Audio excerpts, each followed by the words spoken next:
blessed with a championship prosperity the likes of which we have never seen, cursed by a past riddled with despair. This is Blursed.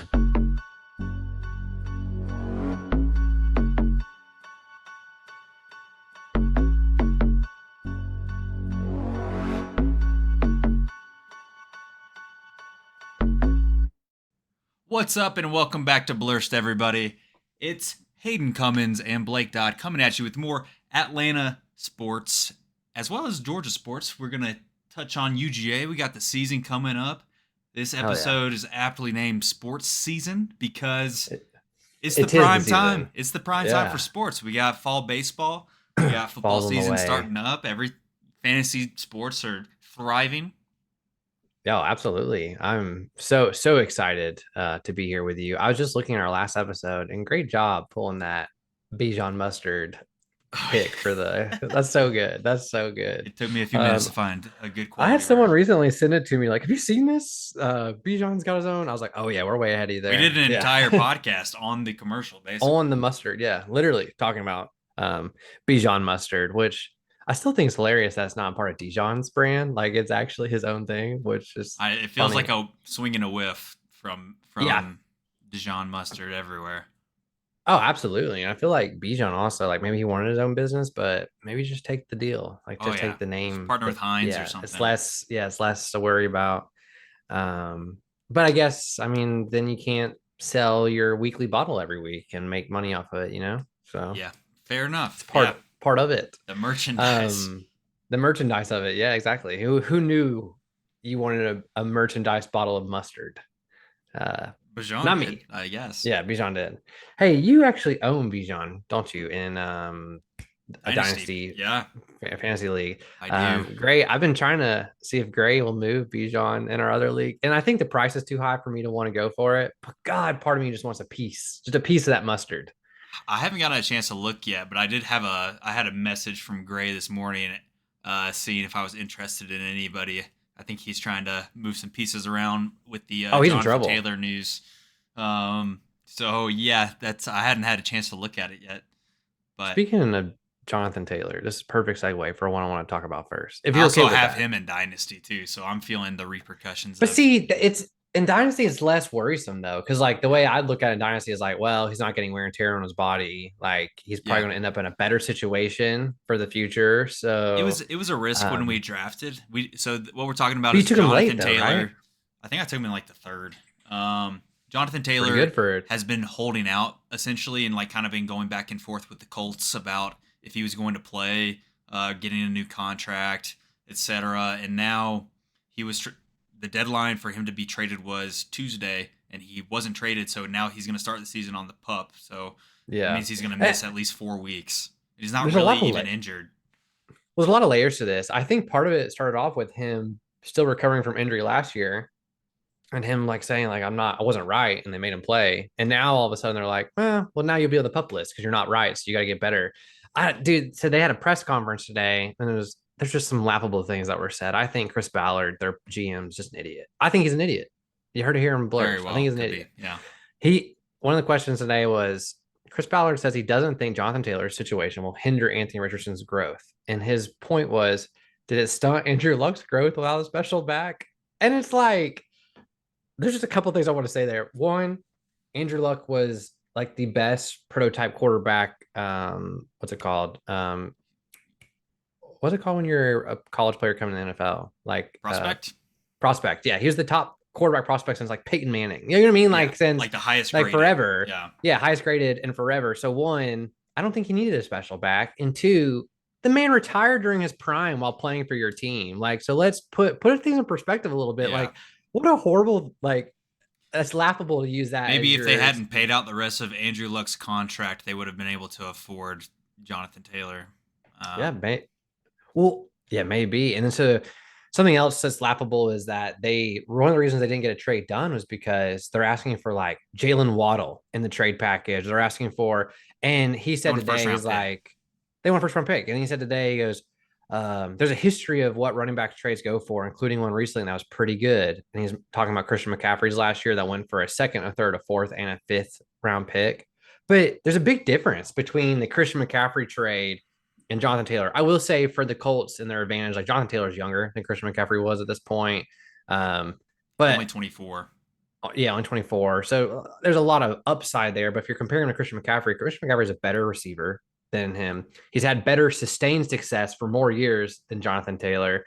And two, he wasn't unhappy where he was. He was perfectly fine in Carolina. Yeah. It wasn't like Carolina was like having this open war with the running back.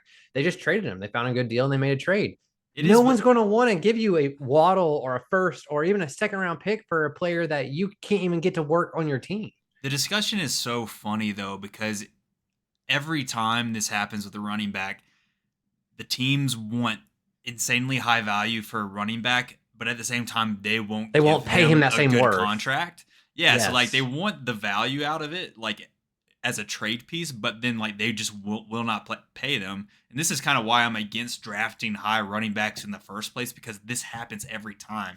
Like It happens more often than not. the best option It's one. Sorry. for like Bajan in a couple years. Mhm. If he's like an all-pro running back, we need to sign him to like a 5-year Early. deal, like maybe Early, after yeah. year 2.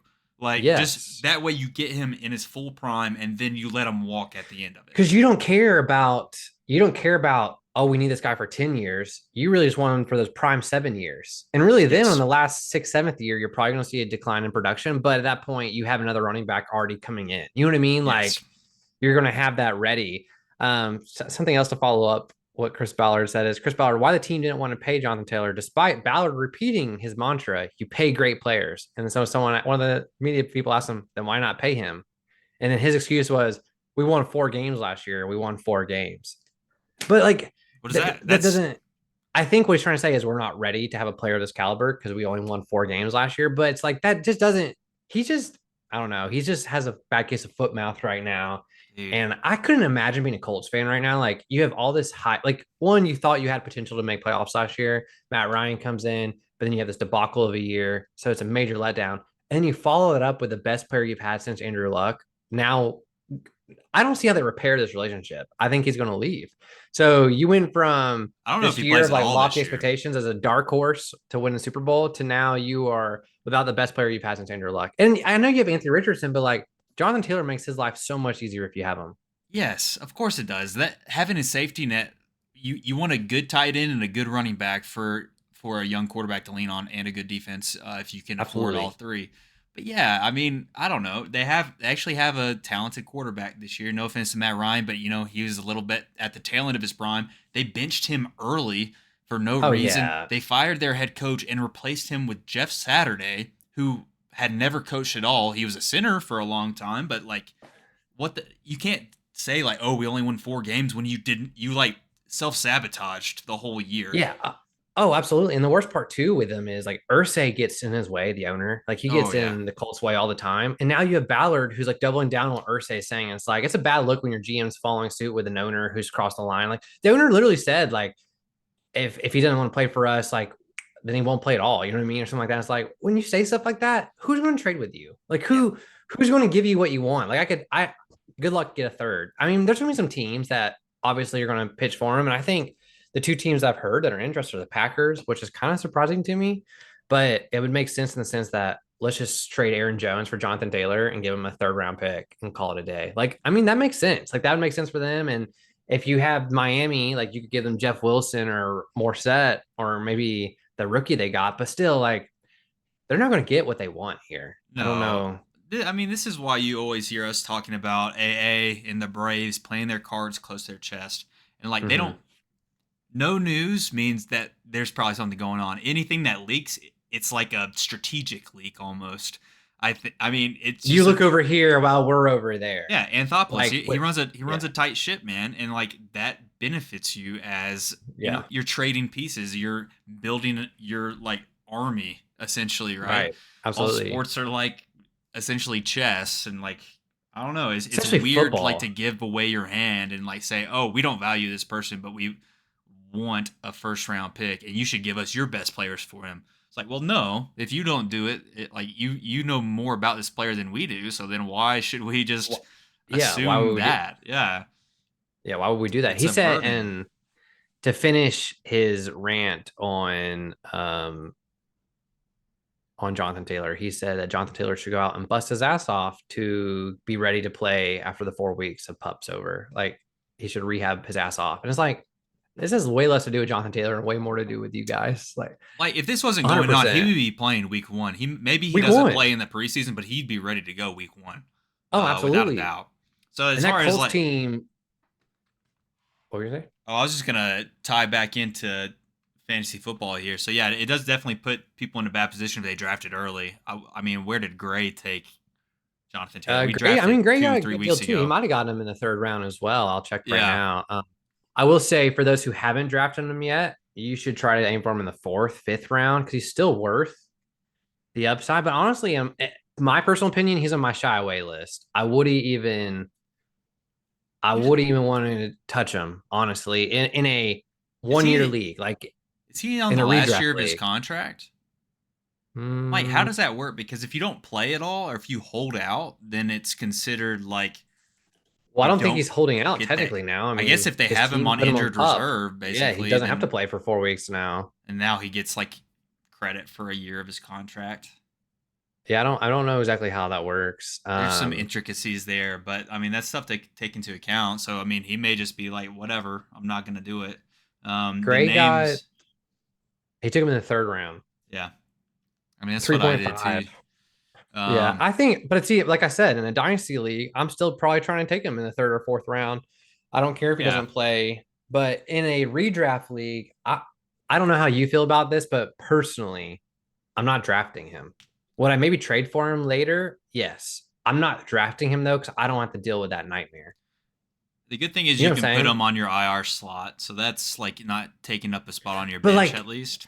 but the value you're missing there, like you could maybe have gotten ETN, Gibbs, Calvin Ridley, Lamar Jackson if you're in quarterback premium league, Debo Samuel. Like, there's just other players I'd rather have who are going to play potentially a full season and also aren't going through this. Because what happens if they get back 4 weeks from now and they don't trade him and he's not Yeah, playing? You know what I mean? Like, there's just so many that question definitely could happen. marks. It honestly might depend on how the Colts start off their season and how well they're playing through those first four games. Like if they look good and Anthony Richardson's tearing it up, then JT might be like, okay, I'm going to come back and play and like look really good as going into free agency, or for a team Right. that might trade for me Trade for before they me. trade. I mean, because the running backs are the easiest ones to move, like as far as skill positions, Yes. I think, just because Yes. like it's play calls might be different, but the reads are the same. It's like you're Mm-hmm. hitting certain holes, and like it's a Yep. timing mechanic, but And it's same easier with, than receiver and quarterback. yeah. You don't Well, I really would see say those pieces. receiving, you have like it depends on the receiver's route tree. Like, can a receiver run every route on a route tree, or can the receiver only run like a couple routes well? Like that, there is more depending there. But Yeah, like you said, and same with, like, we talk about this all the time on the pod, running backs are a dime a dozen. And we're not to say that like Jonathan Taylor's just any running back, but there's other running backs on the team yep. that wherever he lands, that will be able to talk him through some of the stuff if he has questions. But Jonathan Taylor, I don't worry about him. I don't worry about Yeah. him if he moves. I worry about, especially after last year where Jonathan Taylor was hurt. Was he not hurt? Was he hurt? Is he not hurt? Like, and as someone who traded for him late in the season, I thought he was going to help me with a playoff run. He goes down the first, I think, second play of the first week in a Oof. playoff. So I lost, I think, by 2 points, and he got me Yeah, 0.2 points that week. So it that'll hurt. do it. Frank won because of that. So you're welcome, Frank. He'll always love Jonathan Taylor for that reason. And But like, like some of these guys that are behind him too, Deion Jackson is not bad. He had some really good games last year in Jonathan Taylor's absence. oh, Also, absolutely. and there's a rookie running back. Kareem Hunt's still in the free agency market. Leonard Fournette's still in the free agency market. Like, there's other guys that, I mean, these guys aren't people I want to start, but these are people that could help a rookie running back or rookie quarterback out. I think Kareem Hunt and Leonard Fournette are both guys I would be looking to target if I was the Colts. Just depends on the price point. Do you Would you trade? stay away from, if you're, wait, what? I was gonna ask if you do you trade for JT? Jonathan Taylor? Yeah, in Dynasty or It depends. in It depends on how redraft. cheap you can get him in redraft. If you can get him for like, if say this person's desperate and they're just like, I need a starting running back, like I need anybody, and you could trade him like a sixth round, seventh round, like a Rashad White or a James Cook, someone who's not been proven 100% but has high upside, maybe, and then throw in like a rookie receiver or something like that, Yeah, maybe. But like, personally, you have to have the right team fit. Like if you killed your draft and like you're in a league where you're playing against people who aren't all the same skill, all the same caliber, you know what I'm talking about? Like you're better than other people in your league by a lot.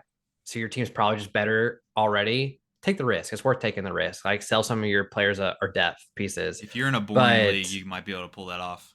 yes, but if you're in a league that's super competitive, I mean, the guy knows what Jonathan Taylor's worth to you. Like he's going to know that before. So he won't be able to get full market value for Jonathan Taylor, but Jonathan Taylor's probably worth more to him than you. So good luck trying to get him. You know what I mean? So it also depends on how the person with Jonathan Taylor starts their season. If they start off 0-2, they may change their tune a little bit. They may be Yeah. willing to lower that price. It's one of those things that if you're interested in Jonathan Taylor, he's one of your guys. You missed him in the draft, but you want to get him now. You need to inquire early, inquire often, but don't leave him hanging a little bit. Text him, see like, hey, what are you thinking? And then don't reply. Let it just sit for a day or two. Get them, get their emotions going. Get them thinking, wait, is this guy interested? Because it'll lower their price. They're going to get a little antsy. People like trading. That's Yeah. Blake's approach to women as well. Yeah, it works for my. No, it does not. It only has to work once. It only has to work once. No, my approach with my wife was I was pretty straightforward. And I'll be honest, in years past in fantasy, I've been very straight shooter in trades. And then recently I've started to not be as quick because I feel like I've lost out on some value where I could have. And I'm someone who prides myself on value trades, whether not someone who's I'm not trying to win every trade because I think you should never go into a trade trying to win them all because people don't stop trading with you.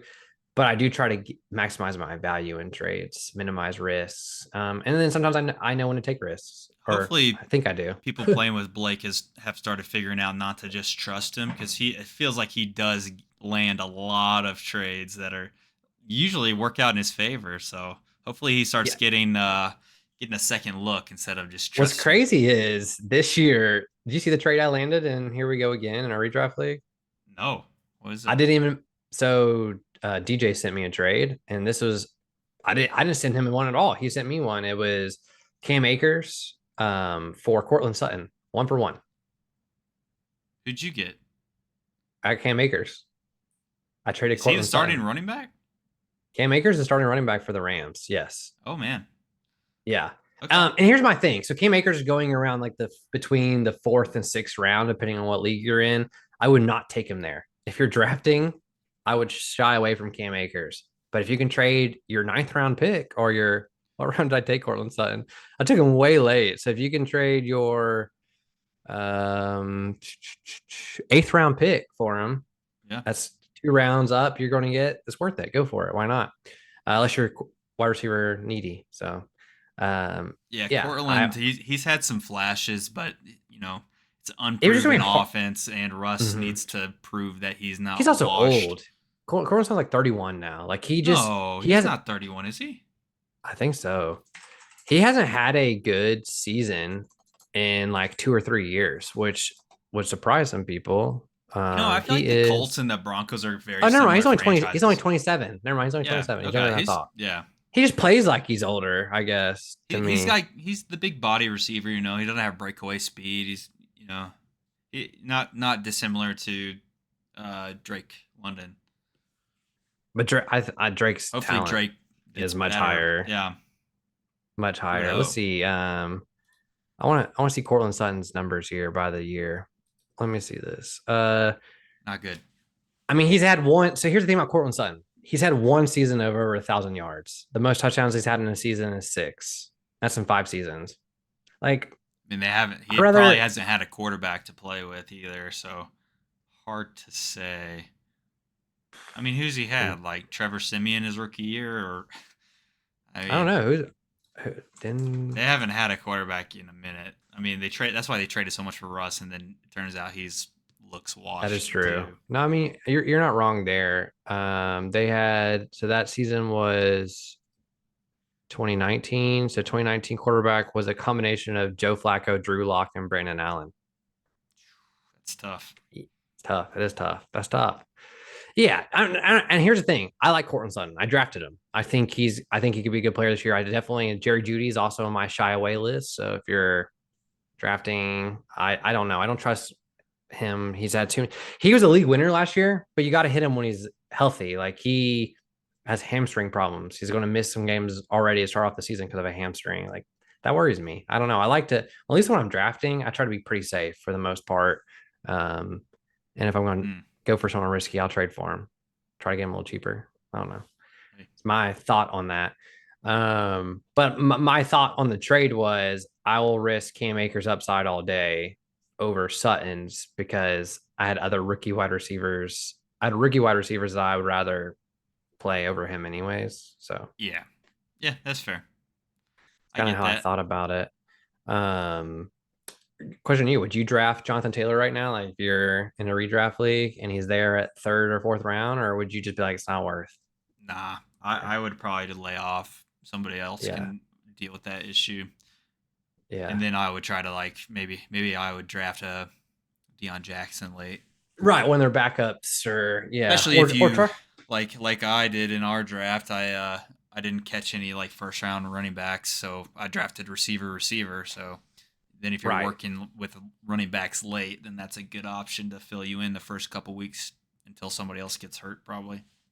Absolutely. But I mean, your running back room looks pretty good right now between Dalvin Cook and Pierce, like as your two starters, 1, 2. Like, I Yeah, think, Dalvin I think just came back from the shoulder, but apparently he didn't play any preseason games. So I guess he's gonna be the lead he back wasn't, he wasn't injured. I think he was just missing the preseason because he's a vet because and he he's can. old and he can He do it. can. Yeah, Yeah. they're gonna ease Um, Brees Hall back in too, so that's what I've heard, which is good for well, beginning of the season. Dalvin. I'll be honest with you. My impression was they were going to ease him back in, and now I think he may just play week one just because I don't know if you watched Hard Knocks. I was watching I've watched the highlights of first it. two episodes. He ran like 23 miles per hour on his first practice back, like on the field, Wow. just flying. So I mean, he's got the speed, the athleticism, but I will say what helps Dalvin Cook is Aaron Rodgers. Aaron Rodgers would rather have a veteran running back who he can trust than Yeah. Brees Hall. I think Brees Hall's talent will make sure he gets on the field, but I wouldn't, I'd feel better about taking Dalvin Cook in the fifth and taking Brees Hall in the first or second. You know what I mean? So Yeah, personally, fair. I that's how I mean, you want feel. to make sure he's going to pick up all the blocks for you as a veteran quarterback. Do you think Mm-hmm. the Jets have a good year this year? We need to have Frank on. Talk about it. Yeah, no, I mean, I've been talking to him a lot recently. I do think they have a good year. I think, but I don't think they're Super Bowl contenders. Like, I don't, and I Oh, know that would hurt interesting. Frank. I know it's going to hurt his feelings. My opinion is their D line, their edge rushing is elite. I mean, they're going to be crazy there. Their secondary, yeah, Sauce Gardner.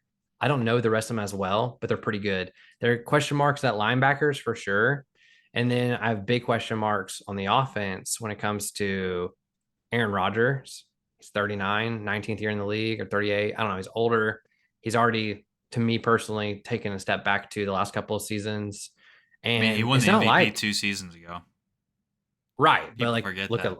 Yeah. look at last year. Part of me thinks is And look like at the weapons he he had he stopped that year. trying because he wasn't happy with the situation. So like I could just see him turn it back on this year now that he's like happier with And where he's maybe at. I think his weapons aren't as good as people think they are either. He's got Garrett Wilson and Brees Hall and Dalvin Cook, who are elite. Yes. But after that, I don't. Alan Lazard doesn't get me going. I don't really care about Alan Lazard. Like he's a good blocker. Randall Cobb is now their starting slot receiver. Yeah, I don't know about that. That's weird. 31-year-old Randall Cobb. Like, and their tight ends Tyler Conklin. Like Yeah. I think they're gonna have a great season. They just play in a hard division, and the AFC is loaded. Like, tell me how they're going to beat the Chiefs. Tell me how they're going to beat Lamar Jackson and the Ravens. Yeah, Tell me how. I see him in a wild card slot. I think I don't know that they beat out the Bills in the division. I Well, don't I think will they'll say have a problem with the Pats.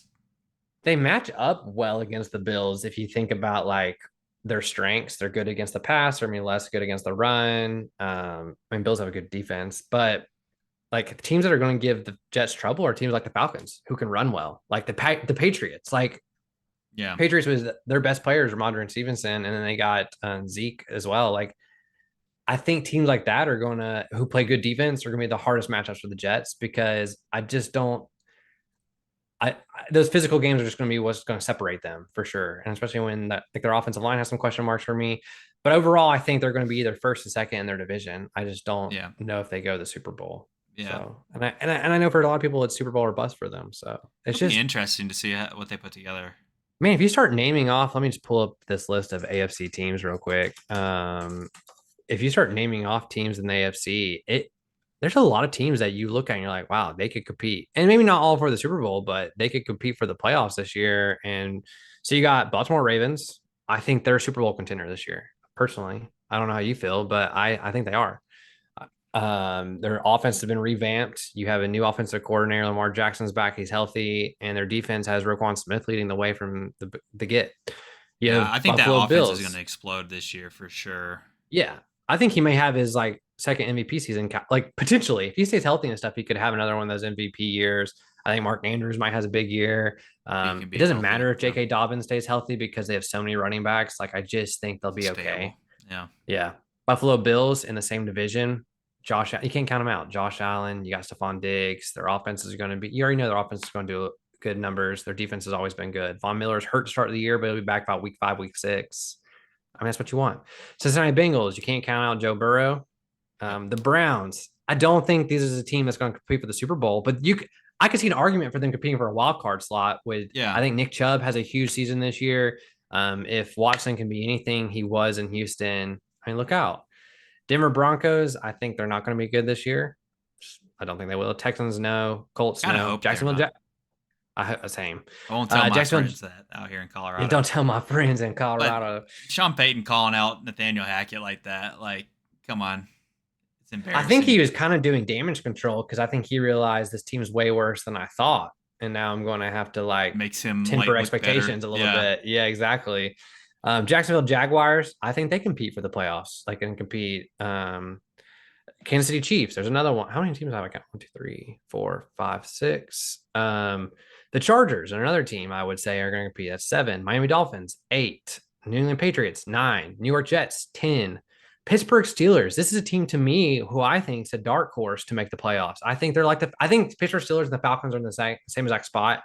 Second year quarterbacks, really good what's it called? Weapons around him and a good defense. I think they're both going to have that. Tennessee Titans, they're not giving up. That's 10 teams. I mean, that's 10 teams compete for the playoffs. And there's only what, 8 slots? 7 slots? 15. Oh, 15 teams for the playoffs. in the league. But yeah. Yeah, I mean, it definitely feels way deeper than the NFC at this point. And, we'll probably see that during the Super Bowl. But yeah. So my point is for the Jets, I just think it's hard. I think they're having a lot harder way. Whereas, like, if you look at the NFC, you have the top 2, which are the Eagles and the 49ers. But behind them, the Lions. people are talking the Bears up a lot. I don't see it. It's kind of like until it happens, it's hard to believe because the Vikings are experienced and they've been there. Like even though they don't have the playoff success, but they're consistently winners. There's a legit chance we NFC get to South the end is of horrible. Yeah, there's a legit chance we get to the end of the season and the Falcons are the 3rd best team in the NFC. Like, there's a legit chance that's like an actual outcome of this season. Yeah. Which I mean, that speaks volumes for the Falcons, how far they've come, but also speaks volumes of how bad the NFC is. Like, how far they could come. They could come, right? Yes, if we drop the ball, yes. or Ritter turns out to be Mariota 2.0. As bad as it. I don't see that happening, but me neither. But it could. It could happen. And the Cardinals. Do you see what happened to them? So Colt McCoy, starting quarterback, 31. Yeah. I can't tell if it's because he also signed this deal with the 33rd team, and he's going to be one of their analysts now. But how are you an analyst and also a starting quarterback for a team in the NFL? No, he got cut. Colt McCoy got cut. Yeah, but he signed that contract first. Oh, really? With the 33rd team. Maybe he knew he was about to get cut or something. There's some speculation that, I don't know. Some people are saying though, like, oh, the Cardinals should be like looked into for like trying to throw, or I don't see it like that. Joshua Dobbs, Colt McCoy, they're like the same quarterback. Dobbs is younger, probably a little cheaper. And if you're a new coach and you're like, dude, I want to get rid of all these old players as possible, like, I'm all for it. I don't see a big deal. But that reminds me, speaking of, the Colts don't have a player older than 30 on their team. I saw that. They have two 30-year-olds. Yeah. What the hell? I mean, that's crazy. I mean, that's Awesome. interesting. I mean, I would be interested to see if they'll be like less injured maybe, or like what the result of that would be. But usually you want a mix of, more veteran players. Probably results in like a 5-12 season, honestly, is what I'd guess. Yeah, probably. Here's a damning story that came out today. Former Arizona Cardinals head coach Steve Wilkes, who was the interim coach for the Panthers last year, who was their defense coordinator, testified that a team exec gave him a burner phone to communicate with former GM Steve Keim under orders from Keim and team owner Michael Bidwell during Keim's suspension, according to the deposition. So there's a lot more stuff coming out about it, but I mean, talk about a franchise that's on fire right now in the Cardinals. It's God. so it just happens over and over again. It feels like these teams can't get out of their own freaking way. Like it doesn't matter. Like what could they possibly have gained from like that communication? Ah, Nothing. it's bizarre. And it's Nothing. like you Like see the Colts that are running into these problems, the Broncos, Cardinals, and like the Browns. They kill themselves over Commanders. and over again. Commanders, who may be Yeah. changing back to the Redskins now. It's like, Yeah. what are they They can't doing? get their own way. I don't know. I don't know. I God, don't I can't it's understand for the life unreal. of me why they can't get out of their own way. Especially when I think it's like because you of said, they teams had like nothing to that. gain. Yeah, I don't They know. had nothing to gain. It's because of teams like But that that allows other teams to be good and relevant, like for decades at a time. I think too, yeah, like the Steelers. There's no doubt about it. They're going to be back this year because other teams like the Cardinals that have been rebuilding for 10 years, they're going to be bad still still. rebuilding. Yes. I So mean, look, Mike Tomlin has never had a losing season in Pittsburgh. He's been a coach there for 20 years. He's never had a losing season. That's incredible. I yeah, mean, Bill Belichick, I mean, this kind of ties into our winning culture conversation we've had recently on the pod. Bill Belichick had a nice quote I liked recently. Patriots, Bill Belichick says, team that overspend can't sustain long term success and it'll come back to bite them, he told WEI. He says the Rams and the Buccaneers are currently dealing with the consequences of overspending. You can't sustain the 20 years of success that we have sustained by overspending every year without having to eventually pay those bills and play with a lesser team. I think if you look at the teams that have done that, that's kind of where some of them ended up. Jacksonville back in 2014. It's a great point. They went to the AFC Championship, paid a lot of money, and the next year they were nothing again. yeah. The Rams are going through it too. Tampa are also going through it now. It's not saying there's anything right or wrong. It's just a different way of doing things and the results of doing that. My take going all in sometimes proves to be worth it. The Bucks and Rams both won Super Bowls, so I don't think they've changed anything.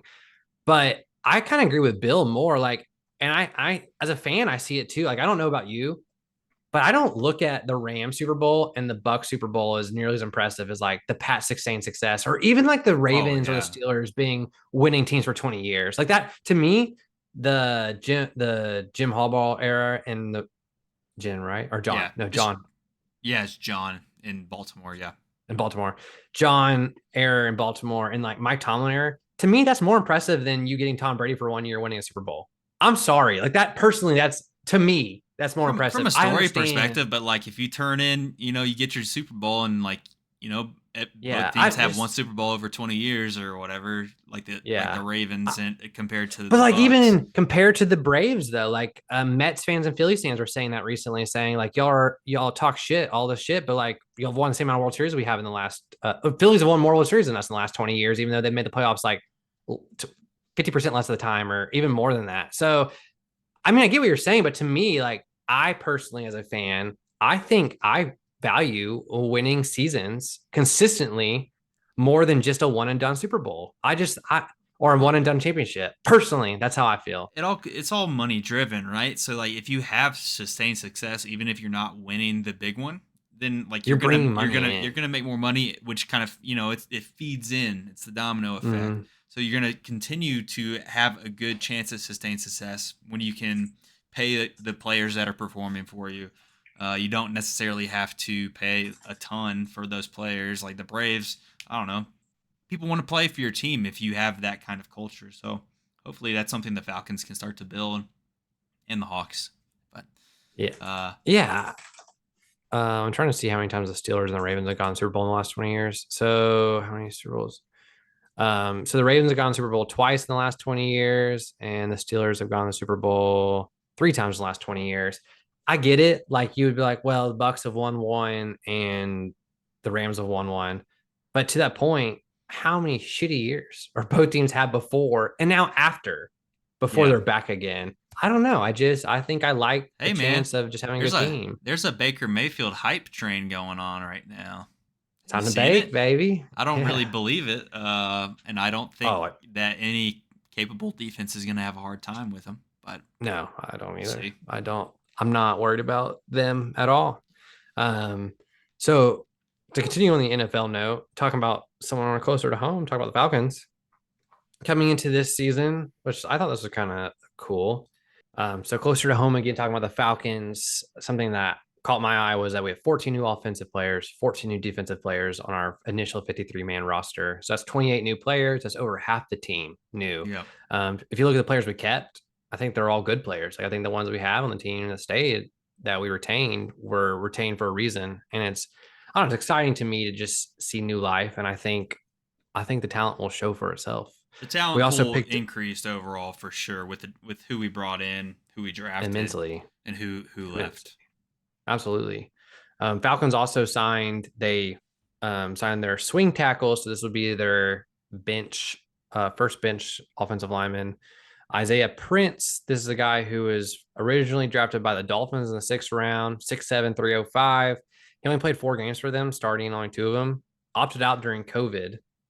Then he decided to come back to the NFL after COVID, signed with the Bengals, and he started for the Bengals in the Super Bowl. Did he do a great job? No. It's one of the reasons why he's a backup. But you're bringing in an offensive tackle who has Super Bowl experience, has years playing with the Bengals, who are a good team, and the Dolphins, who were, I think, 8-8 the year he was there. I much prefer that over Josh Miles, who was just some young guy we had who wasn't really good at it. So Yeah. to me, I don't. Are you going to get a super big win here when you're signing your 6th offensive lineman? Like, you know what I mean? Like your first backup offensive lineman? Hell no. But it's definitely better than other players we could have gotten. So I'm Sure. fine with it. And then if we're going to finish up on Falcons, some surprising things to me was that we waived Mike Abernathy, who would have been our 5th safety. We waived Parker Hesse, who was like just one of our guys. He's tight end, really good blocker. And we also waived Timmy Horn, who's an undrafted free agent that played a lot for us last year.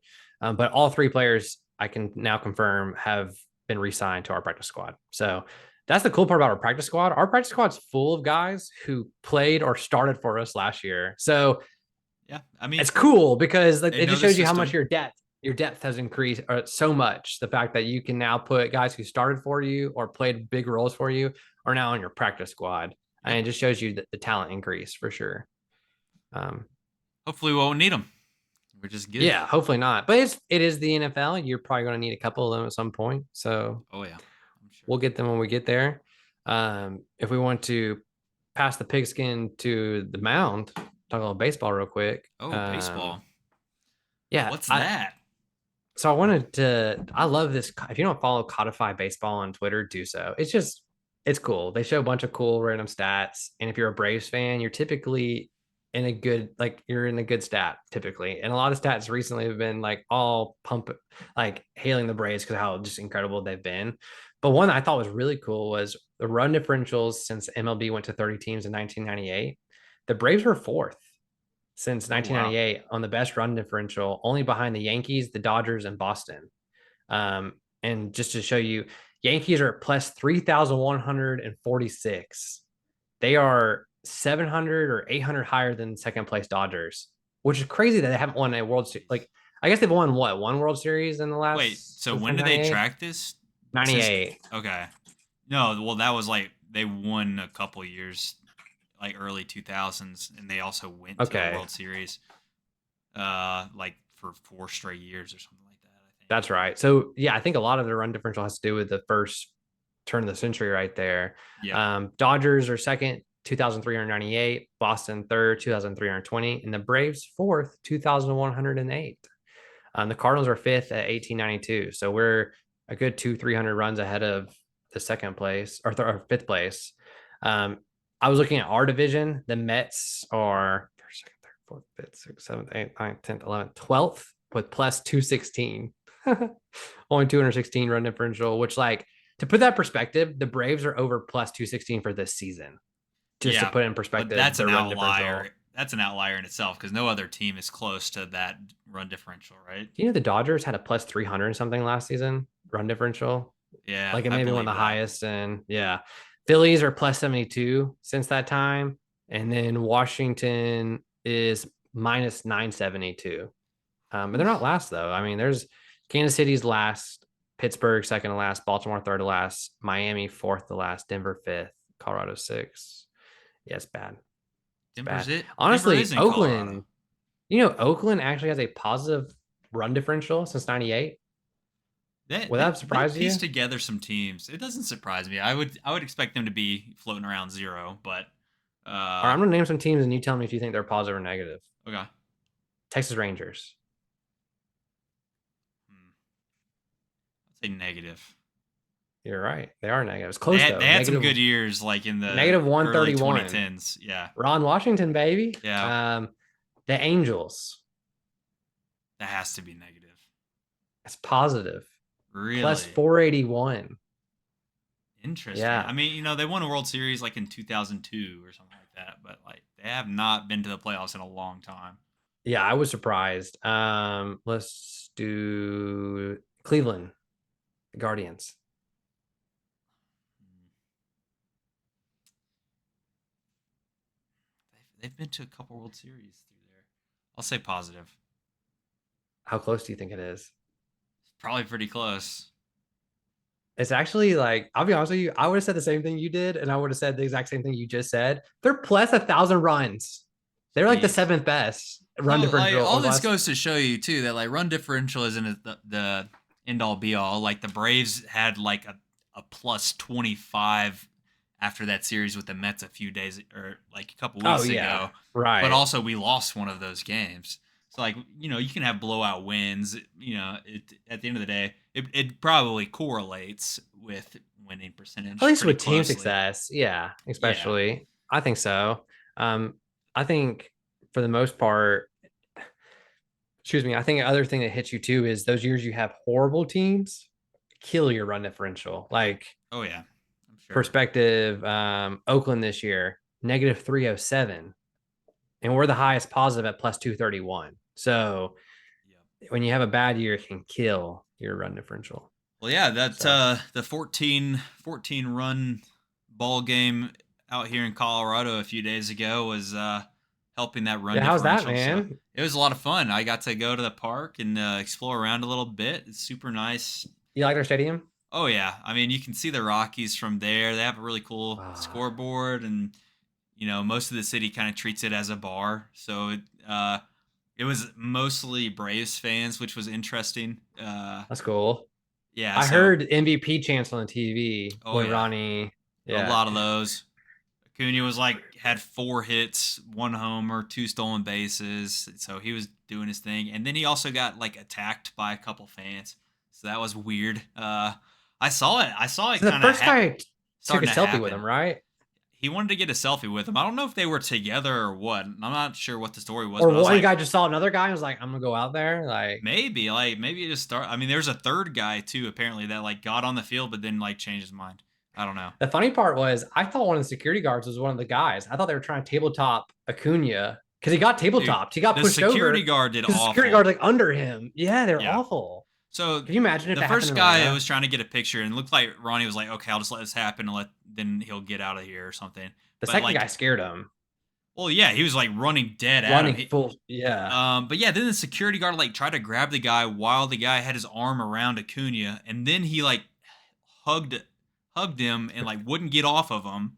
And then comes a second guy like sprinting at him, knocks Acuna over. It was just bizarre. Like they just it was a totally bad dropped the look. ball. Oh yeah, it was awful. Absolutely, Snit was pissed, absolutely. rightfully so. I mean, he's an MVP candidate.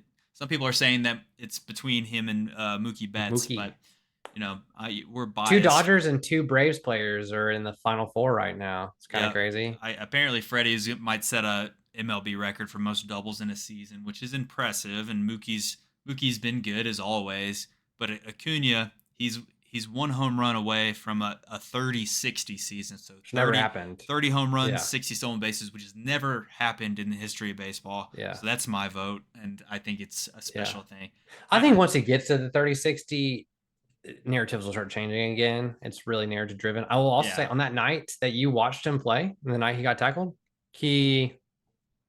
Ronald Acuna scored 4 runs on 4 hits with 5 RBIs and 2 stolen bases. He's the third player to ever put up those numbers in a game in MLB history. The other 2 times that happened were in 1901 and 1904. Jeez, man. Like, even those nights where you're like, yeah, he had 4 hits, 5 RBI, and 2 stolen bases, like, no biggie. That hasn't happened in over 100 years. Yeah, he's special. I So was one of those stolen bases too. Was like he got picked off by a lefty, and I was trying to explain to Kinsey is like if you get picked off by a lefty like that, you like 98% of the time you're not going to make it to second base.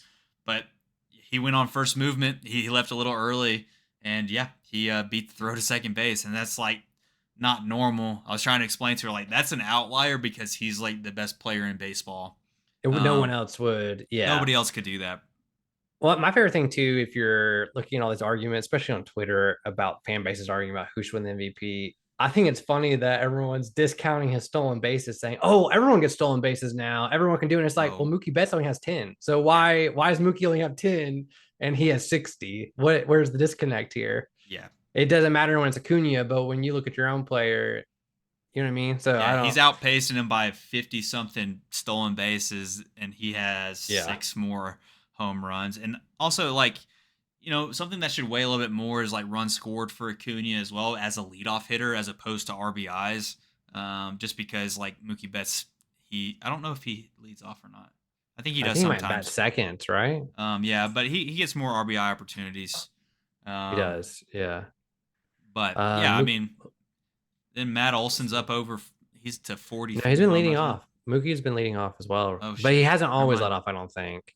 Um, Something else too, I think you saw this. You see the Angels going a massive waiver spree? Yeah, that's Yeah. super interesting. So at the trade deadline, the Angels went all in. They did not trade Shohei because they were going to make a push for the playoffs. They followed the trade deadline up by losing I think like 12 games Yeah, I out of think they their lost next like 10 in the next 15. 12 or something. Uh, Yeah, it's been bad. but not only do they not trade Shohei, but they traded a lot of their upcoming prospects for other pieces. So they traded for like Lucas Mm-hmm. Giolito, who's probably the main name, and now Mm-hmm.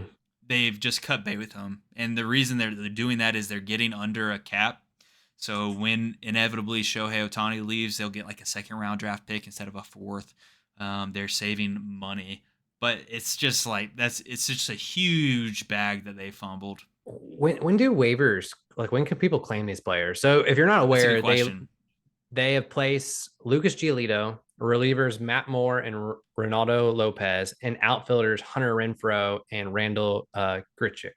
Yep. So that for people who don't know too, in baseball, when you place these players on waivers, if no one picks them up, they're still on the what am I trying to say? They still owe these players that money. The Angels would have to pay the rest of the money. So if no one picks them up, they still owe the contracts to these players. They release players they But know that are going to get picked up, though. So, like, it's going to be specifically playoff teams because any team that doesn't look like they're making the playoffs, why would you want to take on the remaining part of their salary? unless you think you So, could re-sign them and maybe you're like on the cusp or something like that, like the. I guess, but yeah, I don't know. No, you're right. It doesn't It make could much happen, sense. but more than likely it'll be a top 15 team.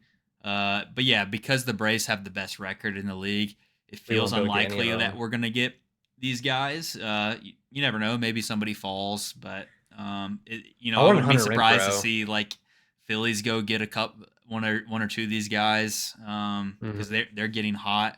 They set a They record are. for the most home runs in the month of August. Um, like a couple I days saw ago, another I think. stat too, which is kind of cool. The Phillies just set a franchise record for the most home runs they've ever hit in a month. Yeah, And like they reached like 46 or something like that. And I thought it was funny because uh, everyone's talking about it, but the Braves have done that in every month so far this season. They've yeah. hit more than 40 home runs. I So mean, they're getting hot. Hopefully, they're getting hot a little early, and they you lost know, today to the Angels. Speaking which of the they're Angels, they're 7-3 in their last 10. And so are the Braves. So like getting yeah, we're hot. hot It's too. because they haven't been as good the rest of the year, but the Braves have been so consistent the entire year. So Absolutely. you know, I would Absolutely. expect that to Um, persist.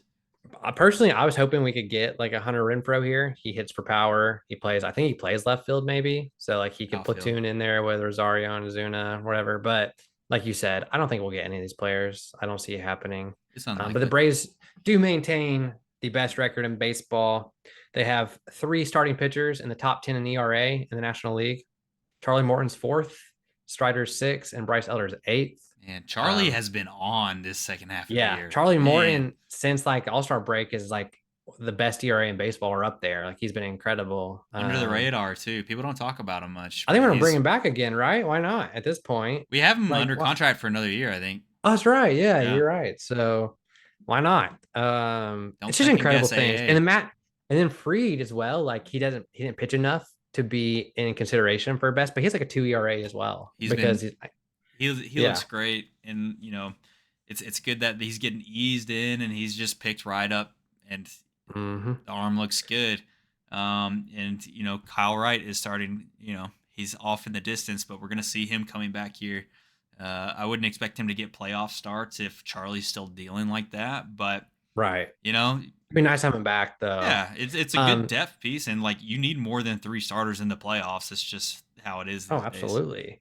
So the Braves actually tied a franchise record today. They're going to tie the franchise record with the 16th different starter to start this season. This ties the record with the 2016 Braves, actually. So, Oh, interesting. which is a bad Darius team. Darius Vines, right? Yep, Yeah, that's our not starter not a today. name we've heard So, too much of, but apparently he's more of a control guy. Hopefully he goes out there and twirls a couple good innings, eats up some innings for the rest of the team. Um, yeah, I mean, Speaking of pitching prospects, though, I wanted to bring up what's his name, Hurston Waldrop, I think. Waldrop. Yep. Was that the guy we He, drafted second yeah, or first round? I think he was either a first or second round pick this year, but he is already in Double A Mississippi. He has Wow. risen through the First minor round leagues pick. Yep. extremely quickly. Um, and yeah, he's just twirling it. He's got that special pitch, like it kind of like a I don't even know what it's called, but it moves He has a kind of special like pitch. yeah, just one that kind of moves a little bit different than what people are used to. Kind of like a fast screwball. I'm not 100% what they call it, but Is it what anyways, now? yeah. So I think that's a name we're gonna see in spring training next year, and he has a chance to rise quick, like Strider did. He's has a ton of strikeouts. So yeah, it's What exciting time. question? Does it go A plus, A plus, A minus? What? How do What are you talking about? I'm talking about divisions in baseball? I'm on like baseballreference.com. Why is this so confusing to look Oh at the league? yeah. Well, you start like there's low A, high A. There's like summer league. What does A plus, A minus mean? Is that double A? That's high A and low A. So is he in high A, low A? Oh He, no, it's pushing them together. Okay. So between his starts in high A and low A, he is pitched 15 innings, 7 hits, 5 runs, 2 earned, 6 walks, and 25 strikeouts in those 15 innings. pretty good. Yep. And now, yeah, he's moved on to Mississippi. So hopefully he keeps rising Wow. the ranks. I will say this is the first time this season I've gotten to see the Braves play in person. The thing that struck me the most as like I don't know more so than like watching batting practice in the Mile High City. It was Sean Murphy's throwing arm, and like he didn't have any attempts like throwing people out, but just in between innings, the way the ball comes out of his hand from behind home plate is incredible. Like a rocket. Yes, and like Yeah. the Rockies catcher is not a slouch either. It's Elias Diaz. He was the All Star catcher and All Star Game MVP this year. But like the difference was just like very Night and day. obvious, and it's just I don't think anybody else can really do that from behind home plate. So Who's it was incredible. It's just shot out of a cannon. There's another catcher though in the league right now that's been kind of putting the world on fire with throwing people out. And I can't remember who it is. Hmm. Don't know. I can't remember. Maybe it's the catcher for the Orioles. I don't know. Oh, Adley Rushman. Um, Yeah, maybe. is he good defense? I don't even know. Yeah, probably. But He's a top tier catcher too. But yeah, Sean was. I think that was the most incredible thing. And then he also had 3 doubles on the night, one of which was a line drive that looked like it was going to go through the Oh, fence. Bailey Patrick for the Giants actually is the catcher who he has 3 catchers stealing run. He's caught 3 or That caught doesn't 5. I don't know, 3. that doesn't seem like he's caught many. We've only caught 4. Sean Murphy has. Huh. Interesting. The league leading is only 5. Wow, that feels low for this late in the Oh season. no, I see it. Never mind. I see it. Sorry, I'm such a liar, dude. He's caught 13, and our guy's caught 13 as well. So he's tied with Sean Murphy. I was Hmm. looking at the wrong stat. This tries translation of catchers stealing above average to a run value. I don't know. There's so many analytics in Dude, baseball. it's too much. It's too much. But I did find something that was super helpful in an analytic like kind of calculator thing. It was just saying like based on offensive analytics, here are the common team offensive stats and how well each one correlates with total runs scored. And so Oh, yeah. OPS is like the win all be all of all offensive analytics. If they have a Yeah. high OPS, they're Well, that essentially player that helps means score a lot that of like runs. yeah, the players on the team are getting on base and then other players are hitting multiple base hits. Yeah. It is the that is the stat if you're trying to figure out what will score the most runs, that's the highest correlation. Behind it is WOBA. And who would have guessed home runs actually have a higher correlation to runs scored than batting average? Who would have guessed? Who would have guessed? Yeah, one of them does lead to 1 run at least each time. So. At least one every time. Anything else you want to say about the Braves? Nope. We should touch on the dogs real quick since it's Yeah, they opening weekend start here. Saturday. Weather's going to be beautiful in Athens. So if you're in Georgia, go get your tickets. Go out to Athens, watch the game. Maybe drink at a bar and watch the game. It's going to be beautiful weather. I think high of only 85, which is like feels like paradise Wow. to us recently. Yeah. And I've been to like Um, opening days at it's Sanford, like and it's been like 95. 100. Feels like Yeah. 100, like with all the Yeah. people packed in there and stuff, waiting in line to Mm-hmm. go to the games.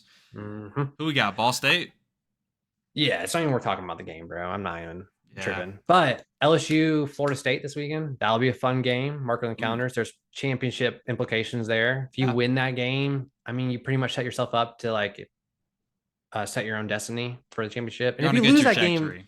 yeah, and if you lose that game, depending on how you lose it, you could still be on trajectory to make the championship. It just really Yeah. depends on how you lose. And how the other Um, team does the rest of the year too. That can like bolster your standings. Absolutely, yeah, your standings. I know it helped Oregon big time was they got killed by us, but we won every game, so it Yeah. didn't matter. I saw you reply to this in the Discord. So if you're not in the Discord, please join the Blursed Discord. You can go to our Twitters or YouTube and you click the link. Um, ESPN's reached a deal to put ACC regular season games and New Year's 6 bowl games in movie theaters this season. They believe the movie theaters are a great frontier for live sporting events. I I get it, and maybe some of these theaters that allow drinking and stuff like that, but sports are at its best when you can cheer, celebrate, stand up, talk to your boys or whoever you watch sports with. You know what I mean? Like, I just feel like the movie theater is not the greatest place to do that. Yeah, it is weird. They should invest in sports bars if they want to do that. So I don't know. Is it, We maybe should they're onto something, but I'm not gonna go watch a football we game at a should movie theater. pitch them an idea of a sports bar that Ooh. they sponsor, so they pay for all the TVs and pay for all the sports that gets played, and will be the first ever ESPN sponsored sports bar. Yeah, I mean, I feel like maybe that's a Disney will market we're go missing for out it. on. Yeah. Yeah. I mean, they've been missing out. Other sports, Hawks right now, they've cut Vit Krejci. So we have 15 signed players. So we're at our normal amount of players we can have going into a season. We're under the cap. So we won't be probably making any other moves. I'm fine with this. I think we'll talk a little bit more about this as we get closer to basketball season. But personally, like, unless there's a trade that makes sense, I don't want us to force trades. Like, there's no reason. We can always make a trade at the deadline. Teams are way more willing to make moves then. Yeah. I think this year's all about bringing in the young core, figuring out who's to keep, who's not to keep, and so that way you can go on next season. I will say some NBA heads that I follow on Twitter and that I listen to on podcasts, they actually are picking the Hawks as the number one smash for over on the win under betting. So right Nice. now, Hawks are projected to win 41. Apparently, so that's 40. I think it's 41 and 41 is where they're projecting us to go to be another Oh 500 team wow. again Okay. this year. And that's with losing John Collins. They're projecting us to finish exactly how we did last year. However, I would say a lot of people and sharps are starting to notice this. So those who are tuned into the market are starting to realize like that's the biggest place to actually make some money. A lot of people think the Hawks will actually win more than that.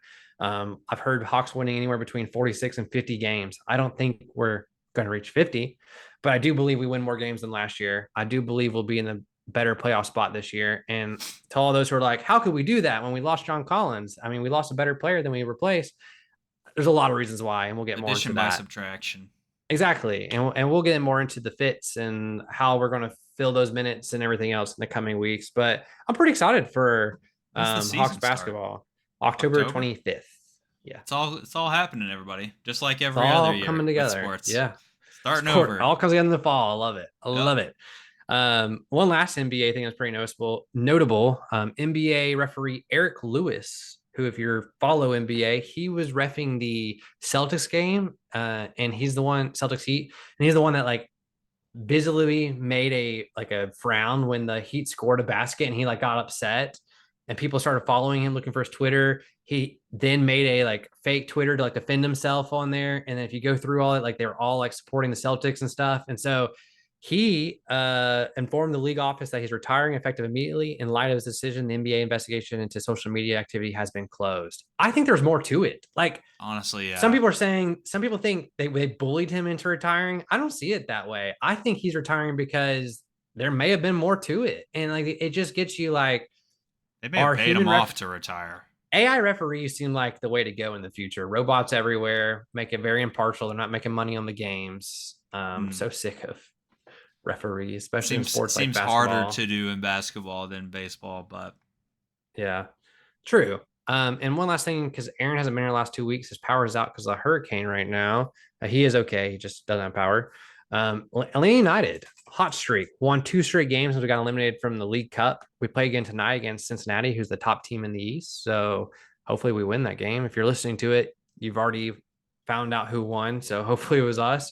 But yeah, I would just say like, I've been very impressed with the new players we brought in. We won't get too far into this, but we won 2-0 against Seattle Sounders, turn around, beat Nashville, who just got second place in the cup and lost only to Messi. And we beat them 4-0 last weekend, like killed them. Like we look like world beaters. We brought in like 3 or 4 new players who are starting, and it just looks like a whole new team. So Atlanta United, I'll say is on the up and up. I texted Aaron to see what his opinion was on Gonzalo Pineda right now after that. And he said, I'm feeling better about Pineda, hard not to be, but here comes the task that he's yet to pass, which is keeping us in good form. Which what he means is like we've seen him win some big games before, but then we've seen him go on and lose a bunch of bad games in a row. So can he consistently keep it? I will say this, if he wins today and continues this hot streak and we go into the playoffs real hot, good for Garth, our GM, our president of operations for the Atlanta United, because we've been calling for him to get fired for a while now. He's had a long leash here. And who knows, maybe he breaks through and this is it, the run he's been waiting for. So here's to hoping. Cheers to hoping. And well, nothing hurts from hoping. Hoping never hurt nobody. So except for when hope never came, but we won't talk about that. Hope who? I don't believe in it. But she's a nice lady. You don't hope? I'm just kidding. All right. Well, I think that's going to do it. We're at an hour, so let's hop out of here. Maybe Aaron will be here next week. We'll see. We'll see. Everyone, right. Stay classy. Thanks for listening. Peace out, homies. Before you go, if you enjoyed our episode, please subscribe, leave us a 5-star review, and share with your friends. If you'd like to see these mugs, all of our video podcasts are now available on YouTube, where you can like, comment, and subscribe. For more content, follow at Blursed Sports on Instagram, TikTok, and Twitter. You can also follow us individually at Blursed Blake, at Blursed Hayden, and at @A_Kais. If you're interested in chatting with us directly, join our new Discord community by typing discord.io/BlursedSports into your browser. As always, a huge shout out to our music man, Oh No, for keeping the vibe right and laying down straight slappers every week. You can find his information in the show notes. Thanks again so much for listening, and see you next week.